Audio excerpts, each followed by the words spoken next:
ज़बूर 32 गुनाह का इकरार और माफ़ी। मुबारक है वो जिसकी खता बख्शी गई और जिसका गुनाह ढांका गया। मुबारक है वो आदमी जिसकी बदकारी को खुदावंद हिसाब में नहीं लाता और जिसके दिल में मकर नहीं। जब मैं खामोश रहा तो दिन भर के करहाने से मेरी हड्डियां गुल गई, क्योंकि तेरा हाथ रात दिन मुझ पर भारी था। मेरी तरावत गर्मियों की खुश्की से बदल गई। मैंने तेरे हुजूर अपने गुनाह को मान लिया और अपनी बदकारी को ना छुपाया। मैंने कहा, मैं खुदावंद के हुजूर अपनी खताओं का इकरार करूँगा और तूने मेरे गुनाह की बदी को माफ़ किया। इसलिए हर दीनदार तुझसे ऐसे वक्त में दुआ करे जब तू मिल सकता है। यकीनन जब सैलाब आए तो उस तक नहीं पहुँचेगा।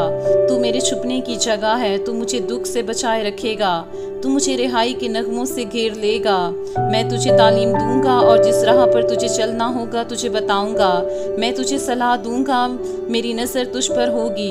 तुम घोड़े या खच्चर की मानित ना बनो जिनमें समझ नहीं, जिनको काबू में रखने का साज दहाना और लगाम है, वरना वो तेरे पास आने के भी नहीं। शरीर पर बहुत सी मुसीबतें आएंगी, पर जिसका तवक्कल खुदावन पर है रहमत उसे घेरे रहेगी। ऐ सादको खुदावन में खुशो खुरम रहो और ऐ रास्त दिलो खुशी से ललकारो। खुदा के जिंदा पाक कलाम के पढ़े और सुने जाने के वसीला से हमें बरकत मिले। आमीन।